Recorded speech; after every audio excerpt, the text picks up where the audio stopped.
Hello friends, welcome to editorial analysis by simplified civil services. आज 6 फरवरी को total 3 article discuss किए जाएंगे। First article जो डिस्कस किया जाएगा वो है critical view of the sanitation miracle in rural India. स्वच्छ भारत मिशन का हम क्रिटिकल एनालिसिस करेंगे, उसकी परफॉर्मेंस की बात करेंगे और जो इश्यूज़ हैं, जो गैप है, उसे कैसे भरे जाएँ उसके सॉल्यूशंस भी प्रोवाइड किए जाएंगे।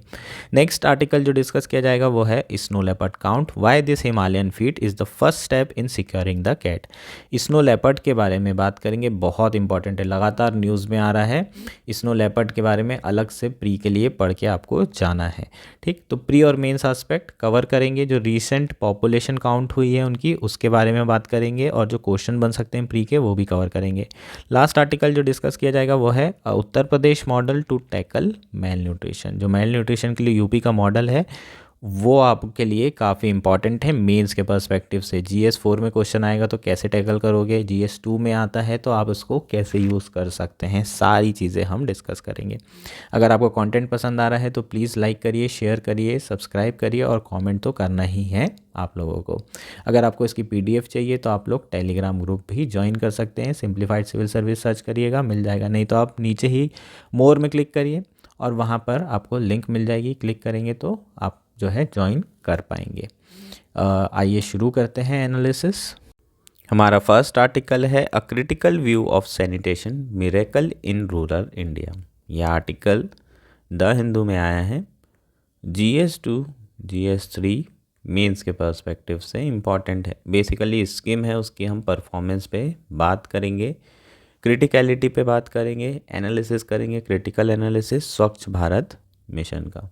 तो मेंस के पर्सपेक्टिव से इम्पॉर्टेंट है, प्री के पर्सपेक्टिव से उतनी ज़्यादा इम्पॉर्टेंट नहीं है, लेकिन आपको स्वच्छ भारत मिशन फेज़ 1 के बारे में पता होना चाहिए, ODF+ के बारे में पता होना चाहिए। तो ये स्टैटिक पार्ट कवर करेंगे, प्री और मेंस एस्पेक्ट दोनों कवर करेंगे।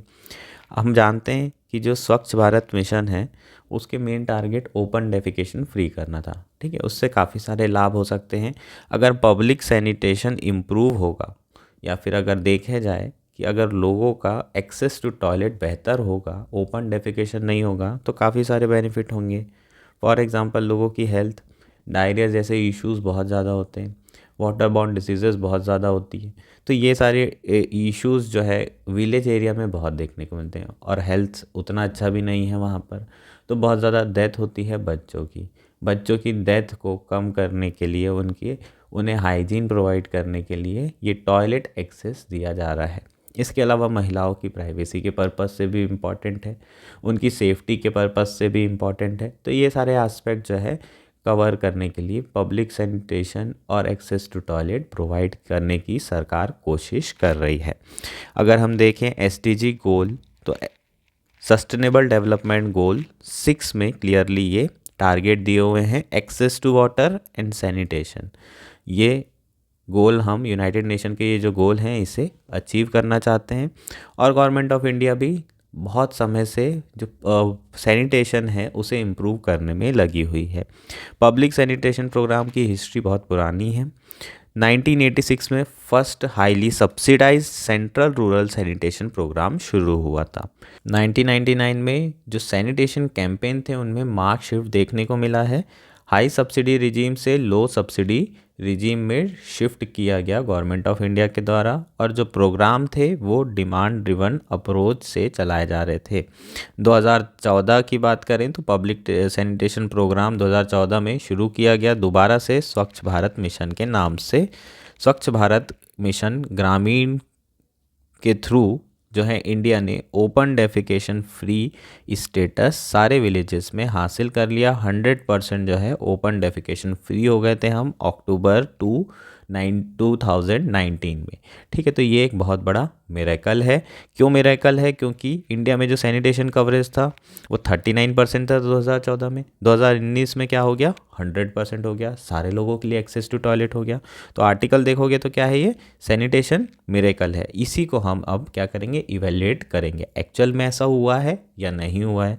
जो ऑथर हैं उनकी टीम ने, जो राइटर हैं उनकी टीम ने कुछ सर्वे किए हैं, इनके द्वारा आर्टिकल में कुछ गवर्नमेंट डेटा भी एनालाइज किया गया है और इसके हिसाब से इन्होंने कुछ रीजंस बताए हैं जिसके कारण 100% ओपन डेफिकेशन फ्री अभी इंडिया नहीं हुआ है और हम फेज़ 2 में क्या क्या चीज़ें इंक्लूड कर सकते हैं जिससे 100% बिहेवियर चेंज किया जा सके।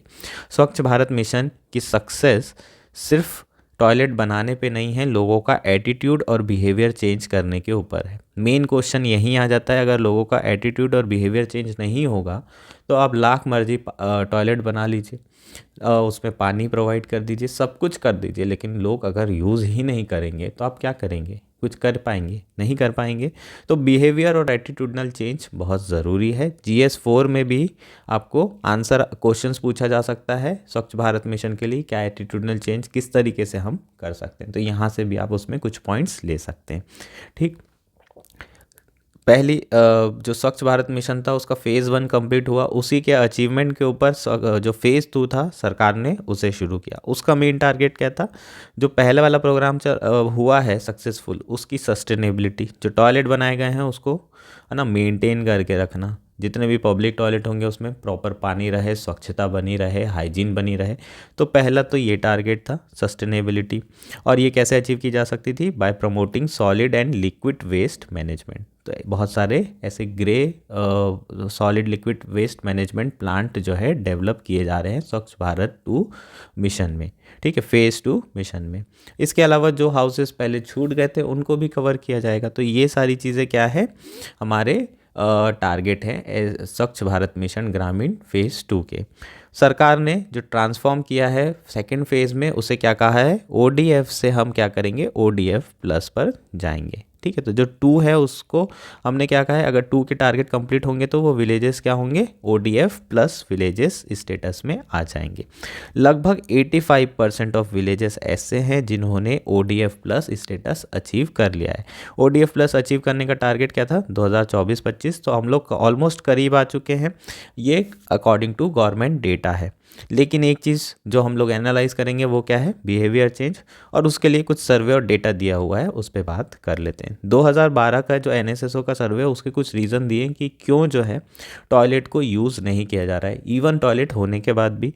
तो प्राइमरी रीजंस क्या थे? सुपर स्ट्रक्चर नहीं था, फैसिलिटी में माल फंक्शनिंग हुआ करती थी, फैसिलिटी अनहाइजीन या फिर बहुत अनक्लीन है ना, जब आप देखेंगे सुलभ शौचालय बड़े गंदे रहते हैं। तो ये सारी प्रॉब्लम हालांकि अभी भी है। 2012 के ये रीजंस बता रहे हैं। और कुछ पर्सनल रीज़न थे। पर्सनल रीज़न क्या है? वही रीज़न है यार, पर्सनल मतलब घर में क्या नहीं होना चाहिए। बहुत सारे रूरल एरियाज़ में ये माना जाता है कि घर में जो है टॉयलेट नहीं होना चाहिए। टॉयलेट, आप एक प्रेम कथा मूवी देखेंगे तो उसमें भी यही चीज़ें बताई गई है। ठीक, तो बहुत सारे लोगों को ये चीज़ें पसंद नहीं है, इसलिए घर के बाहर जाके जो है टॉयलेट का यूज़ किया जाता है। ठीक, 2018 में एक सर्वे कंडक्ट किया गया था राइटर के द्वारा। उसमें देखा गया है कि 59% household in Bihar, 66% in Gujarat and 76% in Telangana had toilet access. ठीक है, तो यहाँ पर अलग अलग डिस्ट्रिक्ट में देखा गया कि कितने कितने परसेंट में टॉयलेट एक्सेस है हाउस होल्ड के अंदर, घर के अंदर। ठीक, और जहाँ है वहाँ पर 38% of house hold in Bihar, 50% in Gujarat and 14% in Telangana had at least one member who did not use it। ठीक, तो ये जो परसेंटेज ऑफ नंबर हैं, इतने घरों में कम से कम एक पर्सन ऐसा है जो टॉयलेट घर का यूज़ नहीं कर रहा है। गुजरात में ये परसेंटेज ज़्यादा इसलिए क्योंकि जिस डिस्ट्रिक्ट का ये सर्वे किया था उस डिस्ट्रिक्ट में वाटर एक्सेस बहुत ख़राब है ना, पानी नहीं पहुंचता है। पानी अगर पहुंचेगा तो लोग यूज़ करेंगे। तो एक जो बहुत बड़ा रीज़न है यहाँ पर निकल के आया वो क्या है? Lack of access to water. अगर लैक ऑफ एक्सेस वाटर रहेगा तो फिर ये इशू टॉयलेट के जो यूज़ करने के हैं वो रहेंगे और ओपन डेफिकेशन फ्री स्टेटस जो है चला जाएगा। और लोग बाहर शौच में क्या करेंगे? स्टेटस चला जाएगा इन सेंस बाहर अभी भी लोग जो है शौच खुले में शौच करेंगे। ठीक है, इसके अलावा जो पिट है वो फुल हो गई है, जो सेप्टिक टैंक है वो फुल हो गई है, ये भी एक अलग रीज़न है। तो ये कुछ ऐसे रीज़न है जिसके कारण जो है ओपन डेफिकेशन फ्री 100% नहीं हो पाया है। अगर हम केस बाय केस देखें, है ना, जनरल सरकार का डेटा तो 100% बोल रहा है, लेकिन अगर आप केस बाय केस जो सर्वे किए जा रहे हैं किसी पर्टिकुलर डिस्ट्रिक्ट में, तो वहाँ पर आप देखेंगे कि 100% ओपन डेफिकेशन फ्री नहीं है। अभी भी लोग जो है बाहर जा रहे हैं शौच के लिए। अगर हम सरकारी डेटा देखें, comprehensive data national annual rural sanitation survey round 3 2019-20 का डेटा है जो कि मिनिस्ट्री ने कंडक्ट किया था, जिसमें बताया था कि जो रूरल पॉपुलेशन है 95% रूरल पॉपुलेशन के पास एक्सेस है टॉयलेट का। 96% ऑफ टॉयलेट वर फंक्शनल। जो 95% है उसमें 96% ऐसे हैं जो कि फंक्शनल हैं और प्रॉपर एक्सेस टू वाटर है सारे टॉयलेट्स में। लेकिन सेम रिपोर्ट में ये भी सजेस्ट किया था कि केवल 85% रूरल पॉपुलेशन ये टॉयलेट यूज़ कर रही है। इसका मतलब गैप है 10% का एक्सेस टू टॉयलेट और देयर यूज़ में। तो ये हमारे लिए एक चिंता का विषय है। ये बेसिकली 10%, अगर एब्सोलूट नंबर में देखोगे तो बहुत बड़ा नंबर आएगा। बहुत बड़ी पॉपुलेशन अभी भी है जो यूज़ टॉयलेट नहीं कर रही है और इसके रीज़न जानने की कोशिश की गई है इस बेसिकली सर्वे में। ठीक, तो हमारे लिए जो फेज़ 2 है या फिर open defecation plus plus programme जो आगे सरकार बनाएगी उसमें कुछ चेंजेस करने की ज़रूरत है। ठीक, क्या रीज़न देखा गया जब सर्वे किया गया राइटर के द्वारा कि क्यों जो लोग हैं वो यूज़ नहीं कर रहे हैं, तो ऑब्वियसली जो सोशल नॉर्म्स हैं वो तो हैं ही।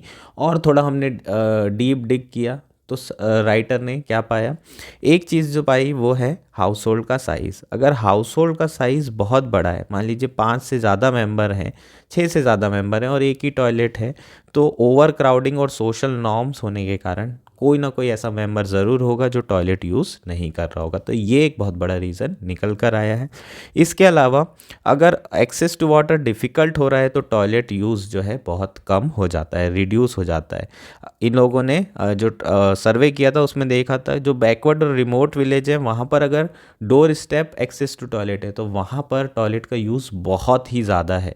लेकिन अगर वहाँ एक्सेस टू वाटर नहीं हो पा रहा है, डोर स्टेप में जो टैप है जो हम लोग जल जीवन मिशन के थ्रू प्रोवाइड कर रहे हैं, अगर उसके थ्रू पानी पहुँच रहा है तो वहाँ पर एक्सेस है, नहीं पहुँच रहा है तो बिल्कुल रिड्यूस हो जा रहा है। तो ये दो बहुत बड़े मेन रीज़न हैं।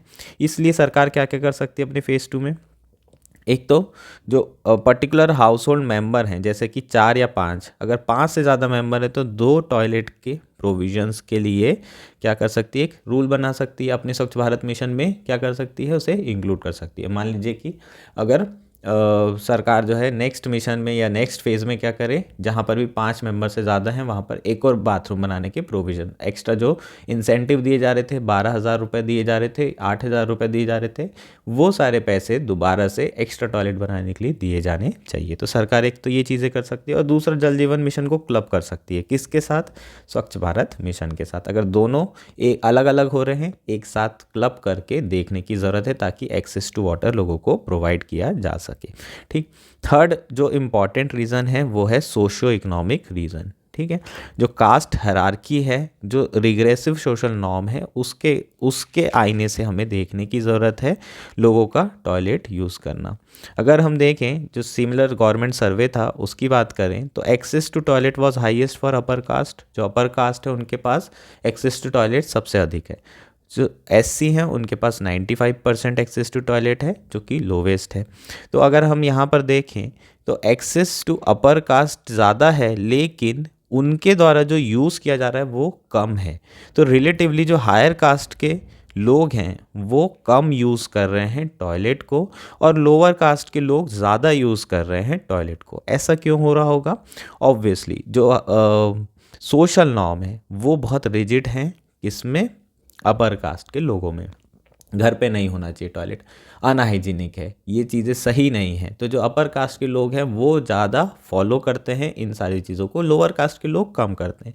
तो अगर हम देखें जो हमारे कैंपेन चलाए जा रहे हैं उसको हमें ये सारी चीज़ें एड्रेस करने के हिसाब से चलाना चाहिए। एक सोशल नेटवर्किंग जो सोशल इंजीनियरिंग है वो करने की ज़रूरत है और हमें टारगेट करना चाहिए इन पर्टिकुलर कास्ट को, ठीक है, जो हायर कास्ट हैं, ताकि हम जो है इनका बिहेवियर चेंज कर सकें। आप इंडिविजुअल लेवल पर कैंपेन नहीं चला सकते, पर्टिकुलर कास्ट को टारगेट कर करके आप बिहेवियर चेंज कर सकते हैं। तो ये थर्ड रीज़न हो जाएगा और ये चीज़ें अगर कर लेते हैं तो हमारे लिए जो है आसान हो जाएगा जो विलेजेस हैं उसे ओपन डेफिकेशन फ्री बनाना। होपफुली ये चीज़ें आपको क्लियर हो चुकी होगी।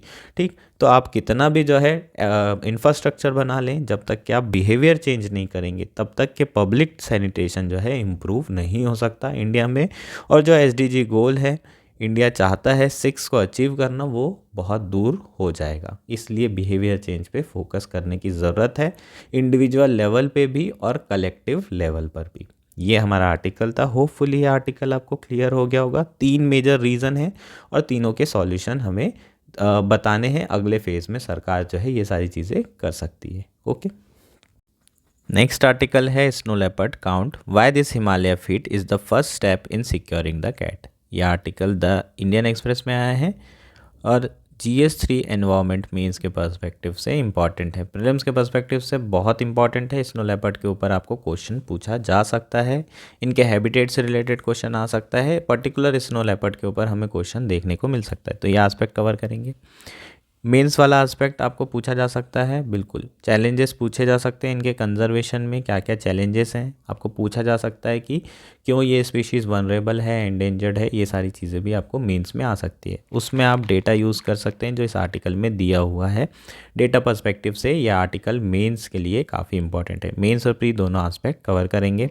तो बेसिकली यहाँ पर हुआ क्या है, फर्स्ट टाइम जो है ना 2019 से 23 के बीच में प्रॉपर स्नो लेपर्ड को एस्टिमेट किया गया है। प्रॉपरली इनकी पॉपुलेशन को क्या किया गया है, एस्टिमेट करने की कोशिश की गई है। ऐसा नहीं है कि पहले नहीं किया गया था, पहले भी किया था, लेकिन जैसे जैसे जो टेक्नोलॉजी है वो बेहतर होती जा रही है, वैसे वैसे एस्टिमेशन और प्रिसाइज होते जा रहा है। तो काफ़ी अच्छा एस्टिमेशन आया है, अच्छी न्यूज़ आई है। इस बार जो स्नो लेपर्ड पॉपुलेशन है वो बढ़ चुकी है। लास्ट जो सर्वे हुआ था 2016 में, उसमें 500 के अराउंड पॉपुलेशन थी, अब 718 के अराउंड ये पॉपुलेशन है और स्टेबल पॉपुलेशन हमें दिख रही है। ठीक है, स्नो लेपर्ड के बारे में थोड़ी सी बात कर लेते हैं। स्नो लेपर्ड IUCN के हिसाब से स्टेटस देखें तो वनरेबल स्पीशीज़ है। इन्हें घोस्ट ऑफ माउंटेन कहा जाता है क्योंकि इनकी जो टेंडेंसी है कैमोफ्लाज की वो बहुत ज़्यादा है। यहाँ देखोगे अगर ये थोड़ा सा लेट जाए तो समझ में भी नहीं आएगा आपको कि यहाँ पर रॉक है या फिर यहाँ पर स्नो लेपर्ड छुपे हैं, इसलिए इन्हें क्या कहा जा रहा है, घोस्ट ऑफ माउंटेन। और इसी टेंडेंसी के कारण बहुत ज़्यादा प्रॉब्लम भी आई है, चैलेंजेस भी आए हैं इनके एस्टिमेट में, और उसी चैलेंजेस के बारे में अभी डिस्कशन भी किया जाएगा। कंजर्वेशन बहुत ज़्यादा रिक्वायर्ड है क्योंकि इनकी जो स्किन है इसके लिए बहुत ज़्यादा पोचिंग होती है, फर के लिए बहुत ज़्यादा पोचिंग की जाती है और उससे जो है क्लोथ्स भी बनाए जाते हैं ठंड के लिए, है ना। तो ये सारी चीज़ें, और बाहर ट्रेडिंग भी होती है मार्केट में, तो ये सारी चीज़ों के कारण कंजर्वेशन रिक्वायर्ड है। इसके अलावा ह्यूमन जो है टूरिज़्म भी बहुत ज़्यादा बढ़ रहा है हिमालय इकोसिस्टम में। अब जहाँ ह्यूमन पहुँचे वहाँ पर कंजर्वेशन जानवरों की ज़रूरत हो ही जाती, क्योंकि क्या होगा, हैबिटेट फ्रेगमेंटेशन होगा, जो इनका घर है वो अब टूटने लगेगा, होटलें बनेगी, तो ये रहेंगे कहाँ, तो इनका कंजर्वेशन अब ज़रूरी है। इसलिए ये फर्स्ट स्टेप जो थी इनकी काउंटिंग करने की, कौन से स्नो लेपर्ड स्पीशीज़ कहाँ पर कितने हैं, ये सारी चीज़ें। और अगर देखें तो कहाँ कहाँ पाए जा रहे हैं, 4 ऐसे स्टेट हैं और 2 यूनियन टेरिटरी है। पहले 5 स्टेट थे, अब 4 स्टेट 2 यूटीज़ हैं। क्यों है ऐसा, क्योंकि लद्दाख और जम्मू कश्मीर दोनों यूनियन टेरिटरी बन गए हैं, इसको याद रखिए। इसके अलावा हिमाचल प्रदेश, उत्तराखंड, सिक्किम एंड अरुणाचल प्रदेश, ये 4 स्टेट ऐसे हैं जहाँ पर स्नो लेपर्ड की पॉपुलेशन पाई जाती है। जो असेसमेंट है इनके पॉपुलेशन का वो 2019 से 23 के बीच में कैरी आउट हुआ है। किसने किया है ये असेसमेंट, ये देख लेते हैं। Wild life institute of India partnered with NGO nature conservation foundation and WWF India, इनके द्वारा ये एक्सरसाइज की गई है। ठीक है, अभी एक्सरसाइज के रिजल्ट को देखेंगे। बेसिकली पहले कुछ चैलेंजेस के बारे में बात कर लेते हैं कि क्या क्या चैलेंजेस फेस करने पड़े थे जब एस्टिमेशन किया गया था, है ना। मैंने आपको बताया कैमोफ्लेज मतलब छुपने की एक टेंडेंसी है, समझ में नहीं आता है, इस तरीके से छुपते हैं जैसे कि बहुत सारे ऐसे स्पीशीज़ होती है, आपने देखा होगा, जो एकदम ग्रीन होती हैं तो वो लीव्स के जैसे दिखती हैं, तो वो पता ही नहीं चलता कि वो स्पीशीज़ वहाँ पर बैठी है या फिर एक पत्ता है ना। तो उसी को हम, इसी टेंडेंसी को क्या बोलते हैं, कैमोफ्लेज बोलते हैं। तो ये इनकी भी कैमोफ्लेज टेंडेंसी बहुत ज़्यादा अच्छी होती है और छुप जाते हैं, दिखाई नहीं देते हैं, तो इसके कारण बड़ी डिफ़िकल्टी आई। पहली डिफ़िकल्टी तो क्या आई यार, इतने हिली टेरेन एरिया में सबसे बड़ा इशू ये था कि वहाँ पर किस तरीके से जो कैमरा ट्रैप्स है उसे लगाया जाए। पहले तो कौन सी लोकेशन में लगाया जाए, 10,000 15,000 फीट के ऊपर इतने मुश्किल से पहुंच पाना, जहां पर मोटरेबल रोड नहीं है वहां पर लोकेशन ढूंढना और उसके बाद वहां पर कैमरा ट्रैप्स लगाना इतना आसान नहीं था। तो इसलिए ये जो एक्सरसाइज है 4 साल तक चली है। तो ऐसे पॉइंट्स ढूंढने पड़े, इतने ऊपर तक जाना पड़ा और उसके बाद ये कैमरा ट्रैप्स भी लगाना पड़ा। नेक्स्ट इशू क्या था, जो सबसे बड़ा चैलेंज था, वो ये था कि जो आर्टिफिशियल इंटेलिजेंस है वो बेसिकली कैमरा ट्रैप के थ्रू जो भी फ़ोटोज़ आती है, हम इनका असेसमेंट आर्टिफिशियल इंटेलिजेंस से नहीं कर सकते। जैसे टाइगर का कर सकते हैं, ज़ेब्रास का कर सकते हैं, लेपर्ड का कर सकते हैं। उसमें हम क्या करते हैं, जो स्ट्रिप्स होती है आर्टिफिशियल इंटेलिजेंस उसे क्या करती है, कंपेयर कर लेती है और जो यूनिक स्पीशीज़ होती है उनकी स्ट्रिप्स अलग होती हैं। तो आर्टिफिशियल इंटेलिजेंस के थ्रू हम एस्टिमेशन कर सकते हैं अगर हमारे पास फ़ोटोज़ है तो कैमरा ट्रैप की। लेकिन स्नो लेपर्ड में ये चीज़ें पॉसिबल नहीं है, ये मिस आइडेंटिफाई कर लेता है इंडिविजुअल स्नो लेपर्ड को। इसका रीज़न क्या है, इनकी जो बॉडी होती है, इनके जो फर होते हैं ना, जो ऊपर की स्किन होती है वो एकदम अस्त व्यस्त रहती है, तो इनके स्ट्रिप्स दिखाई नहीं देती पर्टिकुलरली, और डिफरेंट फोटोग्राफ एंगल से प्रॉपर समझ में नहीं आता है। तो आर्टिफिशियल इंटेलिजेंस एनालाइज नहीं कर पाती है।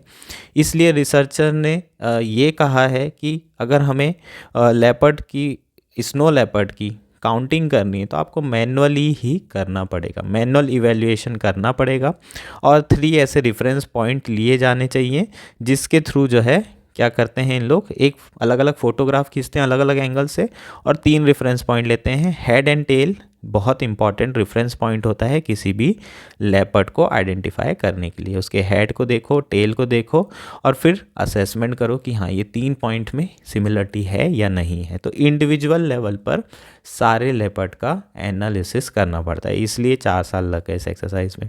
अब डेटा देख लेते हैं, ये इंपॉर्टेंट है, आपको प्री में पूछा जा सकता है। सबसे ज़्यादा अगर देखोगे नंबर लद्दाख में, ठीक है, अगर बेस्ट नेशनल पार्क है तो वो कौन सा है, हेमिस नेशनल पार्क। आपको क्वेश्चन आए कि आपको स्नो लेपर्ड देखने जाना है और आप चाहते हैं कि आपको स्नो लेपर्ड दिखे ही दिखे, उसकी पॉसिबिलिटी सबसे ज़्यादा हो, तो आप कौन से नेशनल पार्क जाएंगे। इस तरह के क्वेश्चन आते थे यूपीएससी में, तो आप लिखेंगे Hemis national park. Hemis national park best है स्नो लेपर्ड के लिए।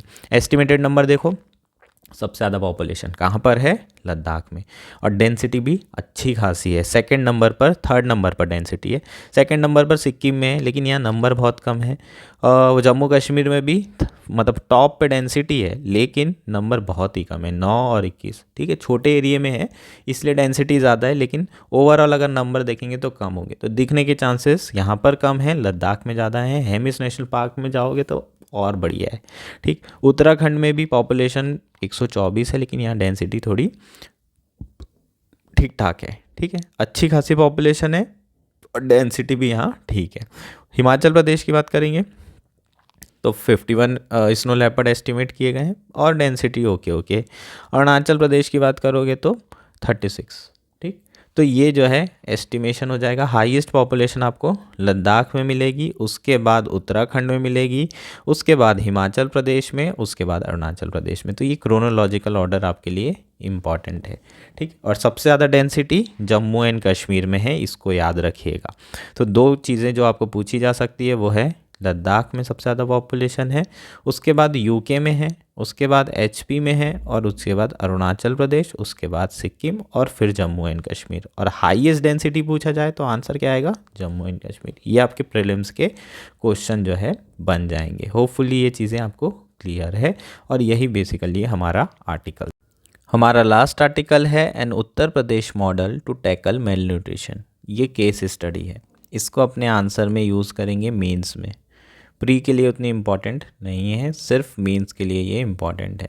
GS4 में भी आप यूज़ कर सकते हैं इस केस स्टडी को, और बाकी अपने GS2 के जो आंसर है मेल न्यूट्रिशन से रिलेटेड क्वेश्चन आता है तो आप यूज़ कर सकते हैं कि जो यूपी का मॉडल है उसे हमें एज इट इज़ फॉलो करना चाहिए पूरे इंडिया में।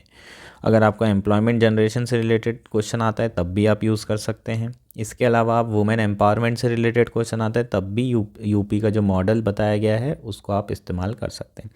ये मेंस में यूज़ करने का तरीका है। इस पर्टिकुलर आंसर को आपको एक केस स्टडी पूछी जा सकती है कि बताइए आप अभी रिसेंटली पोस्टेड हुए हैं अपने डिस्ट्रिक्ट में एज अ कलेक्टर और वहाँ पर एक विलेज में बहुत ज़्यादा परेशानियाँ हैं, सूखा पड़ने के कारण वहाँ एग्रीकल्चर वायबल नहीं बचा है और वहाँ की महिलाओं का बहुत ज़्यादा शोषण भी होता है। तो आपके पास पूछा जाएगा कि आप क्या कोर्स ऑफ एक्शन लेंगे महिलाओं की इनकम बढ़ाने के लिए और महिलाओं का एम्पावरमेंट करने के लिए। तो आप ये particular model as it is use कर सकते हैं। ठीक है, शुरू करते हैं आर्टिकल। क्या मॉडल है यूपी का, उसे देखते हैं। यूपी ने बेसिकली, है ना, सेल्फ हेल्प ग्रुप के थ्रू माइक्रो एंटरप्राइजेस डेवलप किए हैं जो कि मेल न्यूट्रिशन को टैकल करने में बहुत ज़्यादा हेल्प कर रहा है। जो ICDS के अंदर टेक टू होम राशन है वो कौन प्रिपेयर कर रहा है यूपी में? Self help group. ये 20 महिलाओं का एक ग्रुप बनाया गया है। ऐसे कई सारे ब्लॉक्स पे ग्रुप बनाए गए हैं। लगभग 43 डिस्ट्रिक्ट कवर किए गए हैं पिछले 2 सालों में और प्रोडक्शन यूनिट 202 ब्लॉक में चल रही है। 4000 से ऊपर महिलाओं को एम्प्लॉयमेंट दिया जा रहा है और ICDS के 12 मिलियन जो बेनिफिशरीज़ हैं, बच्चे हैं, उन तक पहुंचा जा रहा है इस पर्टिकुलर इनिशिएटिव से। जो मॉडल है वो डिसेंट्रलाइज्ड मॉडल है। इसके पहले सेंट्रलाइज्ड मॉडल चलता था। ऑलमोस्ट पूरे इंडिया में सेंट्रलाइज्ड मॉडल ही चलता है। प्राइवेट सेक्टर टेंडर भरते हैं और टेंडर के हिसाब से डिसाइड होता है। जो सबसे कम प्राइस रखेगा अपने फूड का उन्हें टेंडर मिलेगा और फिर वो फूड आंगनवाड़ी में प्रोवाइड कर देते हैं, फिर आंगनवाड़ी से वितरण हो जाता है। यहाँ पर डिसेंट्रलाइज सिस्टम चल रहा है। यहाँ पर सेल्फ हेल्प ग्रुप बनाए गए हैं और सेल्फ हेल्प ग्रुप की कैपेसिटी बढ़ाई गई है। उन्हें इक्विपमेंट प्रोवाइड किए गए हैं। एक दिन में जो है 5 मैट्रिक टन तक के जो फूड है वो क्या कर सकते हैं, डेवलप कर सकते हैं इक्विपमेंट से। और जो इक्विपमेंट प्रोवाइड किए हैं वो ऑब्वियसली सब्सिडाइज प्राइस में ही प्रोवाइड किए होंगे सेल्फ हेल्प ग्रुप को। तो उनकी कैपेसिटी बढ़ाई गई है, उनको एंटरप्रेन्योरशिप ट्रेनिंग दी गई है ताकि वो आराम से ये प्रोडक्शन यूनिट को रन कर सकें। और ICDS प्रोग्राम जो कि India child development services programme है, जिसमें 6 साल तक के बच्चों को न्यूट्रिशन सप्लीमेंट्स प्रोवाइड किए जाते हैं, take to ration home provide किया जाता है, उनकी सारी रिक्वायरमेंट को ये SHG पूरा कर सके। तो ये बेसिकली यूपी का जो स्टेट रूरल लाइवलीहुड मिशन है वो department of women and child development के साथ जो है कोलैबोरेट करके ये पर्टिकुलर इनिशिएटिव चला रहे हैं, ये डिसेंट्रलाइज प्रोग्राम चला रहे हैं। होपफुली ये सारी चीज़ें आपको क्लियर हो गई होगी। तो ये बेसिकली क्या है, हमारा मॉडल है। इसमें कुछ चीज़ें जो आप लोग अपनी केस स्टडी में भी लिख सकते हैं वो क्या है। एक तो ये चीज़ों का आपको ध्यान रखना है कि national accreditation board for testing and calibration laboratories, accredited laboratories setup की जाए ताकि बिफोर डिस्पैच टू आंगनवाड़ीज ये जितने भी प्रोडक्ट हैं इनको क्या किया जाए, टेस्ट किया जाए। अगर आप सेंट्रलाइज रखें या डिसेंट्रलाइज रखें, दोनों केस में ये टेस्टिंग बहुत ज़्यादा ज़रूरी है। इसके अलावा और जो अगर आप कलेक्टर हैं तो आपको चीज़ों का ध्यान रखना है। रेडी टू मेक फूड जो होते हैं, जो फूड प्रोसेसिंग वाले जो फूड होते हैं, है ना, जब आपने डाला पानी में और फिर वो बन जाते हैं जस्ट लाइक मैगी टाइप के, है ना। आपके बहुत सारे ऐसे आने लगे हैं रेडी टू मेक वाले फूड, है ना। आपने पैकेट फाड़ा, पानी में भिगोया और आपका डोसा का पेस्ट तैयार, उसको डाल के तुरंत बन गया वो, है ना। वरना डोसा का पेस्ट तैयार करने में 1-2 दिन लग जाता है। अपने घर पे रात में रखते हैं, फिर उसमें इनो डालते हैं, फिर खमीर आता है, फिर नेक्स्ट डे बन रहा है डोसा। ठीक, अब ऐसा नहीं है। अब तुरंत जो है पैकेट ला के फाड़ो, डालो और बनाओ। ठीक, तो रेडी टू मेक में जो फूड हैं उनमें भी थोड़ी चीज़ों का ध्यान रखना ज़रूरी है। जो food safety and standard authority of India की जो गाइडलाइंस है, जो रेगुलेशन है, उसका अलाइनमेंट होना बहुत ज़्यादा ज़रूरी है। इन गाइडलाइंस का फॉलो करना बहुत ज़्यादा ज़रूरी है। प्रॉपरली कलर कोडेड पैकेजिंग की जा रही है इसी पर्टिकुलर सेल्फ हेल्प ग्रुप के माइक्रो एंटरप्राइजेस के द्वारा, ताकि बच्चों को पता हो कि वो कौन सी जो फूड है जो बच्चों के लिए है, कौन सा फूड है जो बच्चों के लिए नहीं है, कौन सा फूड है जो 1 साल के बच्चों के लिए, कौन सा फूड 2 साल के। तो इस तरीके से कलर कोडिंग भी की जा रही है। प्रॉपरली इंग्रेडिएंट की लिस्ट दी जा रही है, न्यूट्रिशन इन्फॉर्मेशन दी जा रही है, कैसे आपको बनाना है ये इंस्ट्रक्शन भी दिया जा रहा है, कैसे स्टोरेज करना है। तो ये सारी चीज़ों का भी ध्यान रखा जा रहा है और ये सारी चीज़ें भी आप अपने GS4 के आंसर में लिख सकते हैं कि आप ये सारी चीज़ों पे फोकस करेंगे।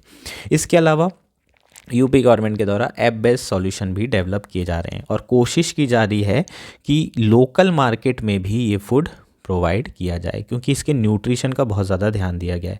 बहुत ही न्यूट्रिशियस फूड हैं, काफ़ी डाइवर्स फूड हैं, अलग अलग दिन के लिए अलग अलग फूड तैयार किए गए हैं ताकि मोनोटोनस ना हो पाए, और इसलिए लोकल मार्केट के लिए भी ये फूड प्रिपेयर किया जा रहा है ताकि मेल न्यूट्रिशन से डील कर सकें। उसके लिए महिलाओं को ट्रेनिंग भी दी जा रही है कि वो लोकल मार्केट के लिए कैसे जो है प्रोडक्शन बढ़ा सकते हैं, कैसे मार्केटिंग की जा सकती है। तो ये सारी चीज़ें भी आप लिख सकते हैं कि मैं ट्रेनिंग दूंगा, महिलाओं को ट्रेनिंग अरेंज करवाऊंगा ताकि उनकी जो कैपेसिटी है, कैपेबिलिटी है, वो और बड़े, एंटरप्रेन्योरशिप जो है वो और डेवलप हो। ठीक है, तो ये सारी चीज़ें भी आपको लिखना है अगर आपको केस स्टडी में आता है तो, ठीक, ताकि आराम से जो है लोकल फूड प्रोवाइड हो सके और उनकी जो इनकम है वो बढ़ सके। अभी जो इनकम का टारगेट किया गया है वो पर महिला का 8,000 रुपये प्रति माह है, इसका मतलब 96,000 रुपये और ऑलमोस्ट 1 लाख रुपये। ठीक, तो लखपति दीदी जो टारगेट है वो 1 लाख रुपये एनुअल इनकम का है, वो यहाँ पर भी टारगेट किया है और उनकी इनकम और बढ़ाई जा सकती है अगर लोकल मार्केट में ये न्यूट्रिशियस फूड को दिया जाए। इसके लिए एक पायलट प्रोजेक्ट भी शुरू किया गया है, QR कोड के थ्रू डिलीवरी हो रही है ना। QR कोड के थ्रू अगर डिलीवरी होगी तो हम क्या कर सकते हैं, जो सप्लाई चेन, जो वैल्यू चेन सिस्टम है उसको पूरा का पूरा ट्रैक कर सकते हैं। कहाँ से निकला फूड, आंगनवाड़ी पहुंचा, आंगनवाड़ी से बच्चे के पास पहुंचा, हर एक बच्चे के पास पहुंचा या नहीं पहुंचा, बीच में डाइवर्स तो बीच में कहीं और निकल तो नहीं गया फूड, किसी और को तो नहीं दे दिया गया।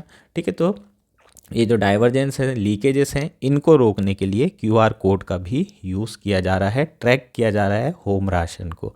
ठीक, तो ये सारी चीज़ें भी आप लोग लिख सकते हैं, इससे एफिशिएंसी बढ़ेगी आपकी स्कीम की और प्रॉपर इम्प्लीमेंटेशन होगा। ठीक है, तो ये बेसिकली क्या था, पूरा मॉडल था। होपफुली ये मॉडल भी आपको क्लियर हो गया होगा।